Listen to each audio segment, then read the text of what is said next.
BFM Business. C'est votre argent, Marc Fiorentino.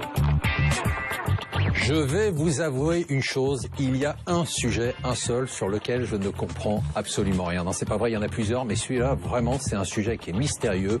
Le Bitcoin, des articles tous les jours, on en parle quasiment tout le temps sur BFM Business, mais ailleurs. Et j'ai donc décidé de crever l'abcès et d'essayer de comprendre. J'ai demandé à 3 spécialistes du sujet de nous guider. Jocelyne Amégan. Bonjour. C'est ça, hein? Ça veut bien dire patron en Mina. Exactement. C'est ça. Mina qui est un dialecte du Bénin. Et bien sûr, je me suis dit, ça me dit quelque chose. Donc vous êtes Senior Manager Global Financial Services chez Kurt Salmon. C'est quoi Kurt Salmon? Kurt Salmon, c'est un cabinet de conseil en stratégie et en transformation des entreprises. On accompagne nos clients dans leurs différents secteurs d'activité, comme la banque, les innovations digitales, dont le Bitcoin. D'accord. Philippe Rodriguez, vous êtes président de l'association Bitcoin France. Absolument, bonjour. Qu'est-ce que vous faites à part ça? À part ça, je suis banquier d'affaires, je dirige une banque d'affaires qui s'appelle Avolta Partners. Très bien. Pierre Noisa, vous êtes cofondateur de Paymium, c'est quoi ça? Paymium, c'est une start-up spécialisée dans le Bitcoin qui permet aux gens d'échanger des Bitcoins contre des euros et inversement. Très bien. Sandrine Chico vous a demandé ce que vous pensiez de cette monnaie virtuelle. Écoutez, c'est intéressant. Pas grand-chose. En fait, je sais pas de quoi il s'agit. En fait, c'est une monnaie virtuelle qui permet justement de payer virtuellement sur Internet sans pour autant mettre sa carte de crédit en jeu ou devoir entrer son code, je crois, non? Je suis convaincu que dans une décennie, voire 2 décennies, on ira vers ce genre de monnaie, quoi. Ça, c'est, à mon avis, oui, je suis complètement convaincu. Ouais. Peut-être sur le long terme, pour les achats sur Internet, peut-être que les gens trouveront ça plus pratique de d'abord convertir de la vraie monnaie en monnaie Internet. Peut-être que ça ressemblera plus sécurisé que d'aller puiser directement sur leur compte en banque. Mais je pense pas que ça se démocratise non plus à très grande échelle. Moi, ça m'évoque un peu la bulle Internet. Les gens, ils pensent qu'ils vont être riches où ils sont riches. Et en fin de compte, qu'est-ce qu'il y a derrière réellement? Bon, ça me rassure, il n'y a pas que moi qui n'y comprends rien. Laure, vous nous plantez le décor. Maintenant, il y a moi aussi qui n'y comprends rien, Marc, parce que pour vous raconter la vie passionnante... C'est rare, ça. Oui, parce que je comprends beaucoup de choses, oui, c'est vrai. Souvent plus que vous. C'est mais vrai, là, aussi. Il y a un hic. Donc pour vous raconter la vie passionnante des journalistes, il y a 15 jours, quand la plateforme Mangox a mis la clé sous la porte, Stéphane Soumy m'a demandé en matinale si je connaissais quelque chose au Bitcoin. Et j'ai répondu rien. Et il m'a dit que vraiment, il fallait vraiment s'y mettre. Donc simple réalité, je suis journaliste économique à tendance tarée des marchés. Je suis capable de me battre pendant des heures avec mes petits collègues sur les frais des ETF ou sur une intervention de la Banque centrale. Mais je connais rien au Bitcoin. Pour moi, c'est Vous allez nous parler de votre vie là ou vous Oui, parlez après du je vais sujet? parler de moi, faire un point sur mes soirées, tout ça va être très intéressant. Donc pour moi, c'est plus un truc de geek que de financier, mais comme je suis journaliste, j'ai une formation d'anguille, donc je peux parler de n'importe quel sujet sans le maîtriser. Ça fait partie de la formation. Donc dans n'importe quel dîner, je peux construire une conversation sans maîtriser le sujet. Alors voilà ce que je sais. Ce que je sais, c'est que c'est une monnaie virtuelle qui s'échange sur Internet, qu'elle connaît un énorme succès, qu'elle s'est développée au départ en Asie, que personne ne connaît le vrai visage du fondateur, que c'est assez simple à utiliser. Il suffit de télécharger en gros un logiciel pour convertir ses bitcoins, que le cours a explosé en 2013 jusqu'à 1200 $ en fonction des plateformes parce que ça change, mais que depuis quelques semaines le sexteur, vous n'avez pas réagi à mon... Non, le sexteur, la bitcoin, moi je ne vais pas commencer à réagir. Ça m'étonne, vous êtes un peu... non, c'est bizarre, normalement ça devrait vous faire partir.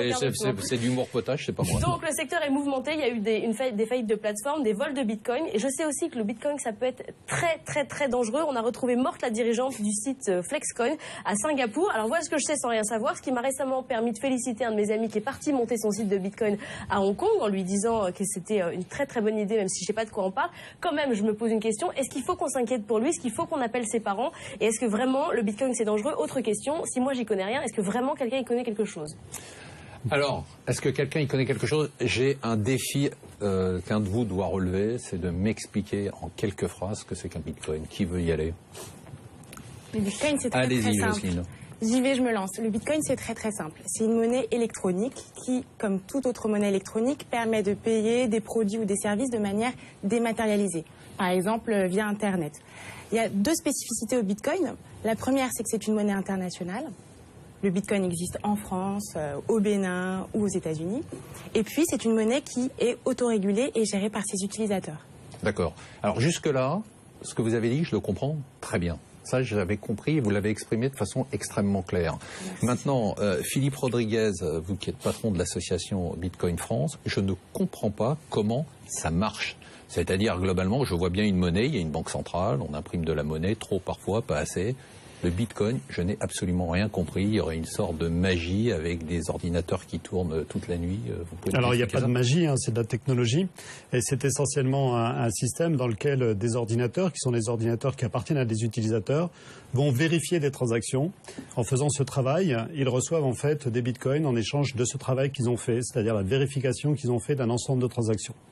Donc c'est une monnaie effectivement qui est imprimée au fur et à mesure en fait qu'ils vérifient ces transactions et qui permet effectivement à ces mineurs, on les appelle les mineurs, ces ordinateurs en fait qui vont vérifier les transactions. Ça vient de mining. Hein, voilà. Ça. Et vous pouvez en avoir un chez vous.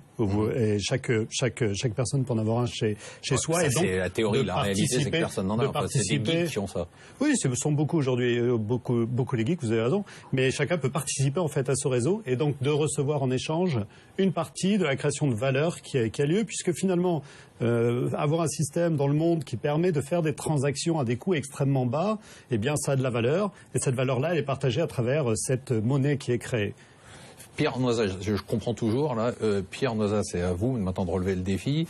À quoi ça sert? C'est-à-dire, qu'est-ce qu'on avait besoin d'aller inventer une monnaie alors qu'on en a autant? Une monnaie dont on ne connaît finalement pas grand-chose et qui n'est pas tout à fait transparente quand même. Alors, ça n'a pas été inventé en fait comme une monnaie. C'est d'abord un protocole informatique, j'ai envie de dire, comme l'email. Hein, l'email que vous utilisez tous les jours, c'est un protocole informatique qui permet à des ordinateurs de coopérer pour véhiculer votre courrier. Là, ce sont des ordinateurs, comme le disait Philippe, qui vont coopérer pour véhiculer vos transactions et les vérifier. La technologie de base de Bitcoin, c'est la signature électronique.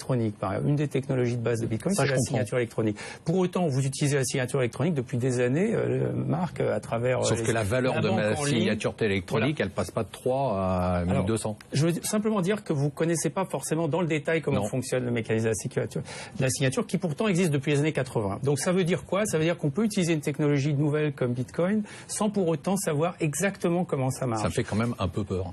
Alors, si vous doutez... Je m'en fous de savoir si un jour j'envoie un email et qu'il n'arrive pas parce qu'il y a un crash sur mon ordinateur, ça m'embête, mais c'est pas très grave. Si j'achète pour 100 000 € de Bitcoin et que le lendemain on me dit que j'en ai plus...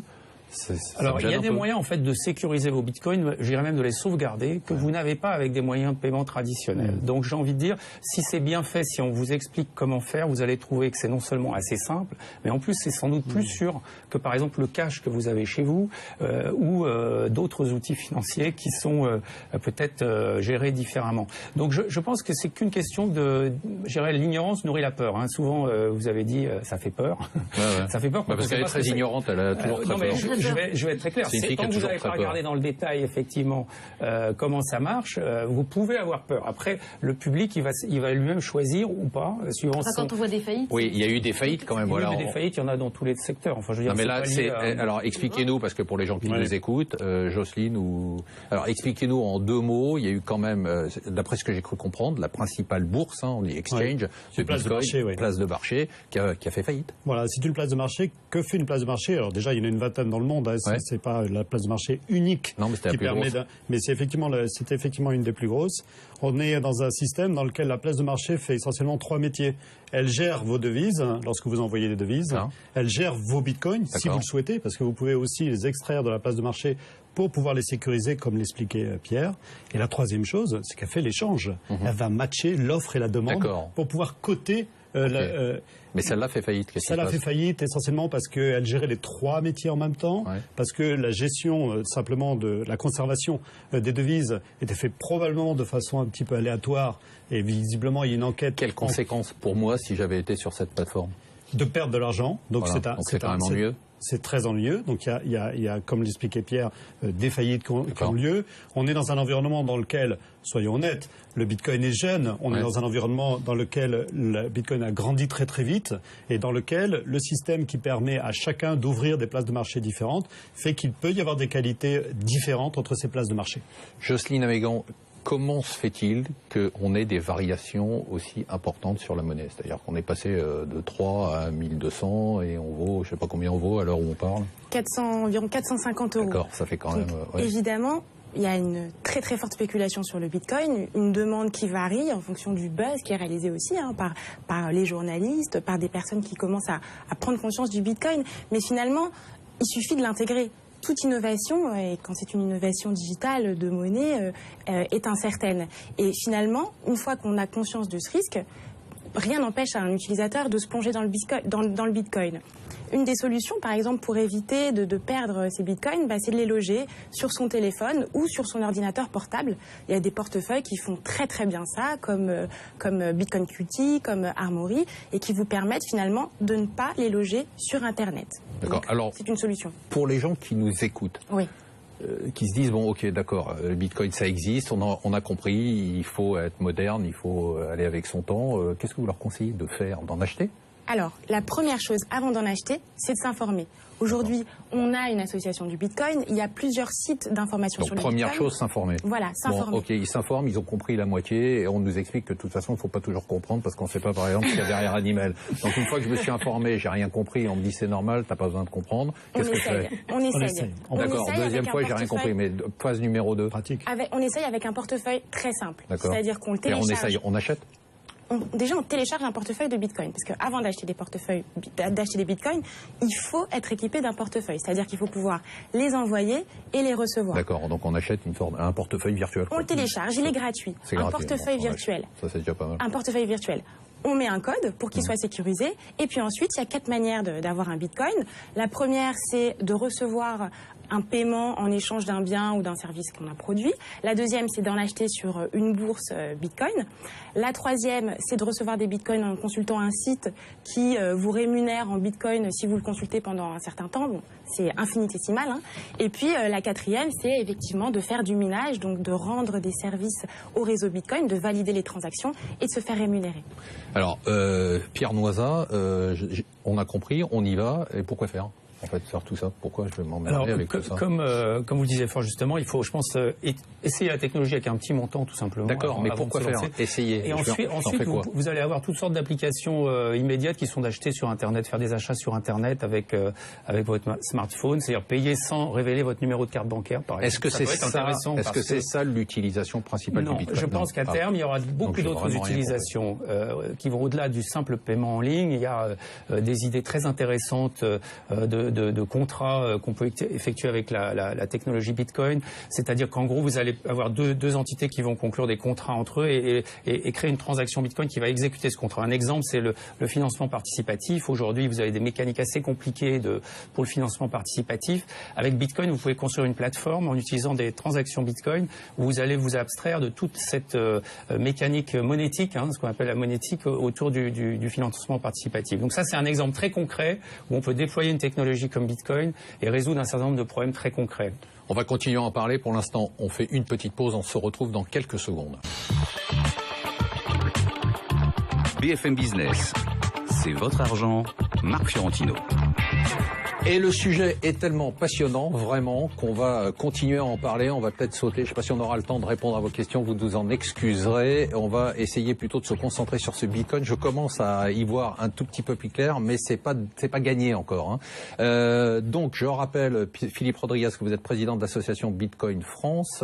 Donc, ce Bitcoin, on a compris, on va l'utiliser pour payer, nous disait Pierre Noisa, cofondateur de Paymium, pour payer sur Internet, mais pas seulement. Moi, j'ai envie de vous dire, de façon pratique, est-ce que vous dites aux gens qui nous écoutent, il faut y aller maintenant. C'est-à-dire que ratez pas cette occasion.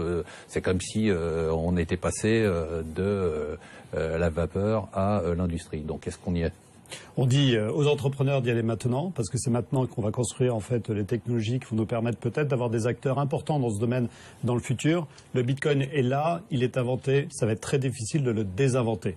Donc à partir de ce point-là, je crois qu'il est intéressant que les entreprises qui sont en train de fonder de nouveaux projets, eh bien, ça vous dites pour les entrepreneurs. Moi, j'ai envie de dire Monsieur Tout le Monde, Laure par exemple. Monsieur Tout le Monde, Monsieur Tout le Monde, on conseille effectivement à chaque particulier d'essayer de mettre en place en fait simplement, comment l'expliquer, son petit portefeuille, d'échanger peut-être entre nous un petit peu d'argent. Je vais vous envoyer quelques bitcoins cet après-midi. Mais on a On a une capacité ici qui est intéressante aussi pour pouvoir peut-être faire des choses très simples, comme du transfert, par exemple, de monnaie. Vous savez que combien coûte en fait le transfert de monnaie pour beaucoup de gens qui sont dans notre pays, qui l'envoient dans d'autres pays. Ça coûte rien là du coup avec les bitcoins. Ça coûte quelques cents, qui sont d'ailleurs facultatifs.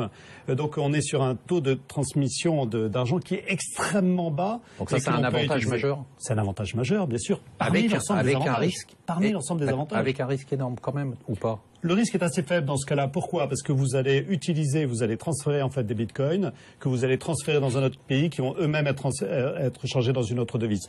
Donc vous avez un risque effectivement, mais qui est de courte durée, on va dire. Laure? Oui, alors pourquoi est-ce que vous dites aux entrepreneurs, allez-y, lancez-vous dans le Bitcoin, mais pourquoi moi, quand mon ami dit je vais me lancer dans le Bitcoin, lui il part à Hong Kong, il ne reste pas ici? Pour une raison extrêmement simple, c'est qu'aujourd'hui la régulation est pas tout à fait fixée en France. On n'a toujours pas en fait de directive très claire sur ce que sera la fiscalité du Bitcoin en France. C'est très différent aujourd'hui en Allemagne et en Angleterre, dans lequel il y a des positions très fortes qui ont été prises par le gouvernement. D'un point de vue réglementaire, il y a des pays qui commencent à taper fort contre le Bitcoin. Le Japon, la Chine, ça castagne quand même. Essentiellement des positions qui sont des positions assez ouvertes, des positions qui sont souvent des positions qui sont de dire attention, qui sont de dire faisons les choses avec précaution pour les consommateurs. Rarement un bannissement total, puisque vous savez que le bannissement total il est quand même très compliqué pour le Bitcoin. Donc dans la réalité, il s'agit souvent d'actes de précaution qui sont pris par les gouvernements. Jocelyne Amégan, est-ce qu'il y a d'autres bitcoins ou est-ce qu'il n'y a que le bitcoin? Est-ce que demain, je veux dire, un Google ou un Apple ne peut pas débarquer en disant bon, on s'est bien amusé avec votre petite monnaie virtuelle, on va maintenant installer le Google Dollar ou l'Apple Dollar? Alors, il existe plusieurs monnaies électroniques. Bitcoin, c'est vraiment pas la seule. Aujourd'hui, en revanche, Bitcoin, c'est la seule qui a cette originalité d'être régulée par ses utilisateurs. Et donc, finalement, c'est une véritable innovation. Et c'est pour ça qu'on a envie de plonger dans le Bitcoin. Et c'est pour ça qu'on dit, mais essayez le Bitcoin. Et puis, par ailleurs, pour revenir sur le point des transferts d'argent, c'est vraiment moins cher. Un transfert d'argent de 1 Bitcoin, donc environ 450 €, ça coûte 9 €. Si vous voulez transférer la même somme d'argent avec du Western Union par exemple, ça va vous coûter le double, 18 €. Donc oui, il y a des véritables avantages de rapidité, de coût et puis de confidentialité.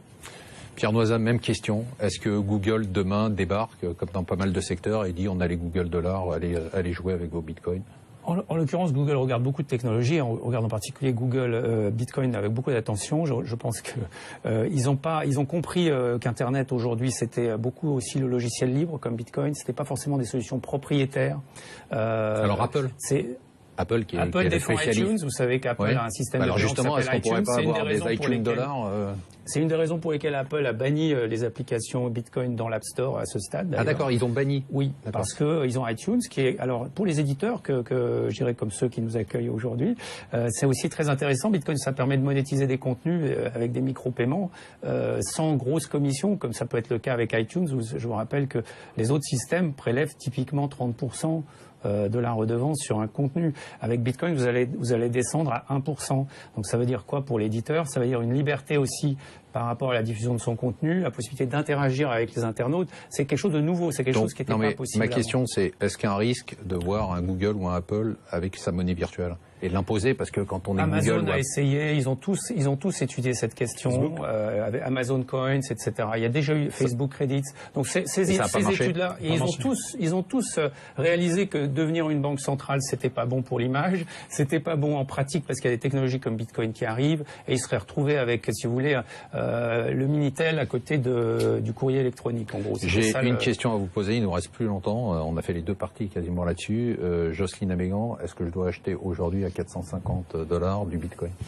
Alors, si c'est pour vous lancer dans une aventure et découvrir une monnaie électronique, bien sûr. Si c'est pour gagner de l'argent, attention, il faut d'abord vous informer, et puis c'est une innovation, donc on n'est pas sûr de gagner de l'argent avec du Bitcoin. Vous pourriez faire de la politique. Pierre Noisa. Je vous rejoins assez sur le fait qu'il faut pas investir dans quelque chose qu'on ne comprend pas. Par contre, s'il y a des risques... Vous êtes là pour vous mouiller. Hein, non, mais s'il y a des risques, il y a sans doute aussi une upside. Enfin, il y a sans doute la possibilité aussi de gagner de l'argent quand il y a un risque, puisque personne... Donc, est-ce que j'achète ou pas? Si vous n'êtes pas trop risk-averse, c'est-à-dire que si vous êtes tolérant avec le risque technologique, vous allez y aller parce que c'est finalement une valeur technologique. Je finis par vous, Philippe Rodriguez, vous êtes le président de l'association Bitcoin France. J'achète ou je n'achète pas de vous Bitcoin? achetez. Je pense en fait que l'ensemble des capitalisations boursières des entreprises qui vont être disruptées par le Bitcoin, aujourd'hui c'est quelques 750 milliards de dollars. Et là-dedans, Bitcoin va probablement prendre une partie de cette valeur. Et donc, comme on sait en fait qu'il y a un nombre de bitcoins limité, vous pouvez faire les maths, il est probable que ça soit au-dessus de 500 $, beaucoup plus que 500 $ bientôt. On vous fera revenir si c'est plus haut, mais on vous fera revenir aussi si c'est plus bas, les trois. Vous aurez pas plus que vous pouvez perdre. Ah oui, d'accord. Vous aurez à en répondre. Merci à tous d'être venus, c'était passionnant. Nous, on se retrouve la semaine prochaine. Laure, à bientôt. À la semaine prochaine. Et bon week-end et restez sur BFM Business.